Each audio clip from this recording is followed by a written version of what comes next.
Hello everyone, आज के video में हम क्वेश्चन 11 टू 20 डिस्कस करेंगे। चलिए शुरू करते हैं क्वेश्चन 11 से। क्वेश्चन 11 में क्या पूछा गया है कि हमारे पास racemisation is a process by which optically active substance is converted into racemic form. तो हमारे पास ये स्टेटमेंट क्या है, बिल्कुल करेक्ट है, ट्रू है। कि कैसे हमारे पास ये होता है, जैसे कि फॉर एग्जाम्पल अपन ले लें कि CH3CHCl और यहाँ पर इथाइल ले लें, ठीक है। अब इसका अपन रेसिमाइजेशन करना है, यानी अपन क्या करें, SN1 रिएक्शन में वाटर यहाँ पर ले लें, ठीक है। अब वाटर की प्रेजेंस में कौन सी होगी, SN1 रिएक्शन होगी, ये क्लोरीन लीव कर जाएगा, तो हमारे पास क्या बनता है CH3CH प्लस ET। क्लियर है। अब इनिशियली हमारे पास इसका कोई ना कोई कॉन्फ़िगरेशन था, लेट से R कॉन्फ़िगरेशन था, ये ऑप्टिकली एक्टिव था। बट अब हमारे पास क्या हो गया, ये कार्बन sp2 हाइब्रिडाइज्ड हो गया। अब नेक्स्ट जो न्यूक्लियोफाइल H2 का अटैक होगा वो अपवर्ड हो सकता है और डाउनवर्ड भी हो सकता है, यानी हमारे पास दोनों तरह के कंपाउंड बनेंगे। यदि OH हमारे पास लगेगा HCH3ET, एक ये फॉर्म भी मिलेगा और दूसरा इसका मिरर इमेज भी मिलेगा अपने को। तो हमने क्या किया, यहाँ पे ऑप्टिकली एक्टिव से ऑप्टिकली इनएक्टिव, क्योंकि दोनों के दोनों मिरर इमेज है, इंडिविजुअली दोनों ऑप्टिकली एक्टिव है, बट जब दोनों एक साथ मिल जाएंगे तो ये क्या हो जाएगा, रेसिमिक मिक्सचर हो जाएगा। तो यहाँ पर अपने पास क्या दिया हुआ है, सेम चीज़ है कि रेसिमाइजेशन जो हो रहा है वो ऑप्टिकली एक्टिव सब्सटेंस से इनएक्टिव सब्सटेंस की तरफ हो रहा है, तो ट्रू स्टेटमेंट हो गया। नेक्स्ट है, a pair of diastereomers have identical configuration at one chiral carbon but mirror image configuration at the second chiral carbon. तो ये स्टेटमेंट भी क्या है, ट्रू स्टेटमेंट है। कि जैसे कि हमारे पास क्या हो, एक एग्जांपल ले लें कि COOH HOH HOH COOH, ठीक है। इस पे आप क्या करें, एक कायरल कार्बन का कॉन्फ़िगरेशन कांस्टेंट रख दें, HOH, और इसका चेंज कर दें, यानी इसका मिरर इमेज आपने बना दिया। अब ये दोनों जो मॉलिक्यूल है एक दूसरे के हैं, नॉन मिरर इमेज है, और नॉन मिरर इमेज हम आइसोमर्स को ही क्या बोलते हैं अपन, डाइस्टीरियोमर बोलते हैं। तो यहाँ पर ये स्टेटमेंट भी ट्रू है, बट इसका फर्स्ट स्टेटमेंट से कोई लिंक अप नहीं है, तो 11 का आंसर क्या हो जाएगा, बी आंसर हो जाएगा। इसी तरह से 12th देखते हैं, इसमें क्या बोला गया है कि hydrogen does not give Lassaigne test for nitrogen. तो हाइड्रोजन हमारे पास क्या होता है, NH2 तो यहाँ पे नाइट्रोजन अवेलेबल जरूर है, पर ये कंपाउंड अपने पास ऑर्गेनिक कंपाउंड नहीं है, यानी हाइड्रोकार्बन एंड देयर डेरिवेटिव्स की कैटेगरी में नहीं आता है, ये एक इनऑर्गेनिक कंपाउंड है। और अपने पास लेसानी टेस्ट जो अपन देते हैं वो ऑर्गेनिक कंपाउंड्स के लिए देते हैं। इसके साथ ही यदि अपन इस मॉलिक्यूल को किस साथ, सोडियम मेटल के साथ रिएक्शन कराएं, तो यहाँ पर सोडियम साइनाइड का फॉर्मेशन नहीं होता है, जो कि ऑर्गेनिक कंपाउंड्स बनाते हैं। तो यहाँ पर ये वाला स्टेटमेंट जो है, hydrogen does not form sodium cyanide, true है। इसके साथ पहला स्टेटमेंट ट्रू है, but second statement first statement का करेक्ट एक्सप्लेनेशन है, इसलिए 12th में क्या आ जाएगा, ए ऑप्शन करेक्ट होगा। नेक्स्ट है 13 क्वेश्चन में हमने को क्या पूछा गया है कि एक मॉलिक्यूल है, इसका नाम ये दिया हुआ है, तो यहाँ पर अपन नंबरिंग करें 1 2 3 4 5, तो इसका नाम क्या होना चाहिए, इसका करेक्ट नाम होगा अपने पास 4 क्लोरो 2 मिथाइल पेंटेनिल, ये इसका नाम होगा, पेंटेनिल, ठीक है। ये पेंटेन 1 इस तरह से। तो यहाँ पर अपने पास ये नाम नहीं दिया हुआ है, तो ये फॉल्स स्टेटमेंट हो जाएगा कि हमारे पास 4 क्लोरो नहीं है, तो ये फॉल्स स्टेटमेंट है। नेक्स्ट है, numbering is to be given according to alphabetical order. ऐसा नहीं होगा कि मेजर फंक्शनल ग्रुप जो है उसके बेसिस पे अपन नंबरिंग स्टार्ट करते हैं, तो ये स्टेटमेंट भी अपने पास क्या है, ये भी फॉल्स स्टेटमेंट है, यानी दोनों स्टेटमेंट फॉल्स है, इसलिए ये किस कैटेगरी में आ जाएगा, डी ऑप्शन करेक्ट आ जाएगा।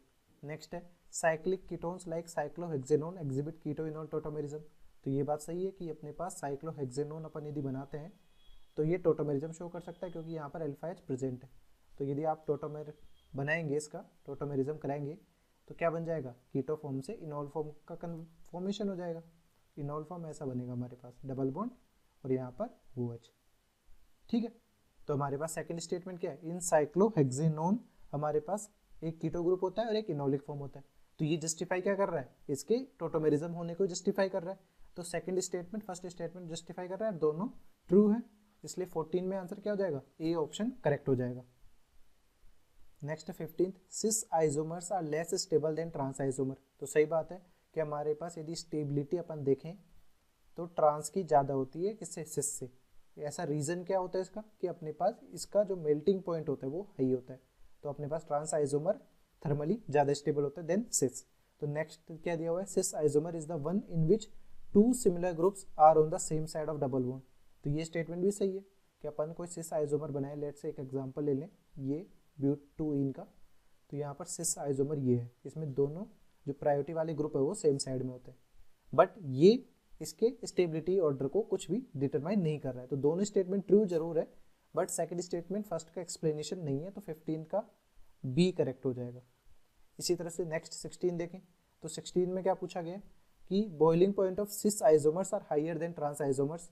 तो हमारे पास इसी मॉलिक्यूल में देखें तो हमारे पास ये sp3 है और ये sp2 है। बॉइलिंग डायपोल मोमेंट डायरेक्शन किधर होगी, इस तरफ होगी, इसकी डायरेक्शन इधर होगी, तो इनका रिजल्टेंट क्या होगा, इस तरफ होगा। पर यदि ट्रांस आइसोमर इसी बना दे अपन, ट्रांस आइसोमर में हमारे पास डायपोल मोमेंट किस तरह से होगा, डायपोल मोमेंट अपने पास एक तो इस कार्बन की तरफ होगा, दूसरा इस कार्बन की तरफ होगा, जस्ट अपोजिट डायरेक्शन में होगा, तो डायपोल मोमेंट यहाँ पर जीरो हो जाएगा, यहाँ पर नॉन जीरो होगा।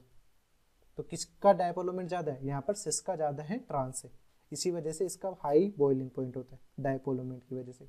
तो दोनों स्टेट जो सेकंड स्टेटमेंट है वो ट्रू है, प्लस एक्सप्लेनेशन भी है, तो 16 का आंसर ये हो जाएगा यहाँ पर। ठीक है, नेक्स्ट है 17th, benzyl कार्बेनाइन is more stable then propyl कार्बेनाइन। यहाँ पर ये बोला गया है। तो बेंजाइल कार्बेनाइन क्या होता है, बेंजाइल कार्बेनाइन अपने पास ऐसा होता है स्ट्रक्चर, CH2 नेगेटिव।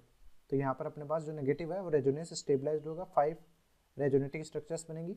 और प्रोपाइल कार्बेनाइन हमारे पास क्या है, CH2 double bond CH, sorry यहाँ पर प्रोपाइल दिया हुआ है तो 3 कार्बन का होगा, CH3 CH2 माइनस, ये है प्रोपाइल कार्बेनाइन। इसमें कोई भी रेजोनेंस नहीं हो रहा है, केवल डिस्टेबिलिटी यहाँ पर होगी किसकी वजह से, इसके प्लस आई इफेक्ट की वजह से। तो ज़्यादा स्टेबल कौन सा होगा, बेंजाइल कार्बेनाइन होगा, ये करेक्ट स्टेटमेंट हो जाएगा, ट्रू। नेक्स्ट है carbon atom in कार्बेनाइन is trivalent.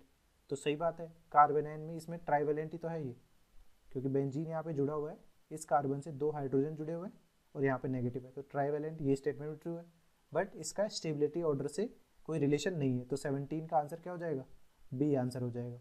इसी तरह से 18 को सॉल्व करते हैं। 18 में क्या बोला गया कि Dumas method is for general application to nitrogen containing organic compound. तो ये बात भी सही है कि अपने पास ऑर्गेनिक कंपाउंड में नाइट्रोजन के डिटेक्शन के लिए जनरली अपन मेथड डोमास मेथड यूज करते हैं, जेल्डाल मेथड का कुछ स्पेसिफिक केसेस में नहीं होता है, तो ये ट्रू स्टेटमेंट है।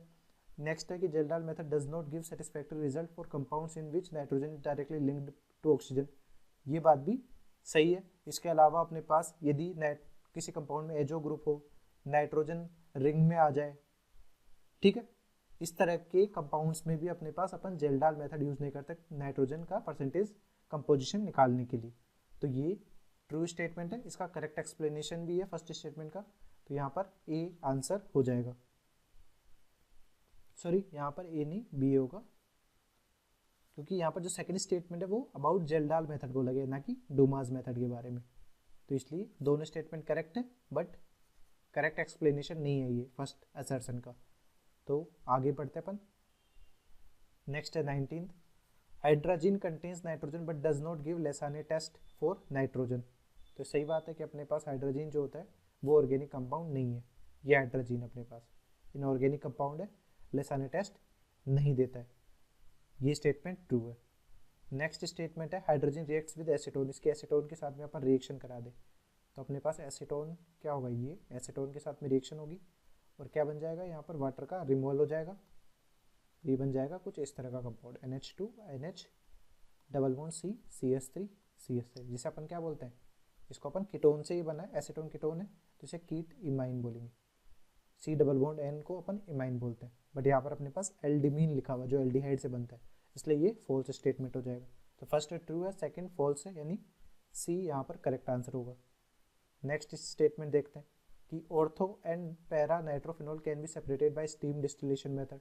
तो ऑर्थो और पैरा नाइट्रोफिनॉल दोनों ही वाटर में इमिसिबल होते हैं और इनका जो बॉइलिंग पॉइंट है वो भी अराउंड 215 डिग्री सेंटीग्रेड या अबव होता है, तो इजीली अपने पास स्टीम डिस्टिलेशन मेथड से यूज़ कर सकते हैं, क्योंकि स्टीम डिस्टिलेशन मेथड में से अपन उन कंपाउंड को सेपरेट आउट कर सकते हैं जो वाटर में डिजोल्व भी नहीं होते हैं और जिनका बॉइलिंग पॉइंट वाटर से काफ़ी ज़्यादा होता है।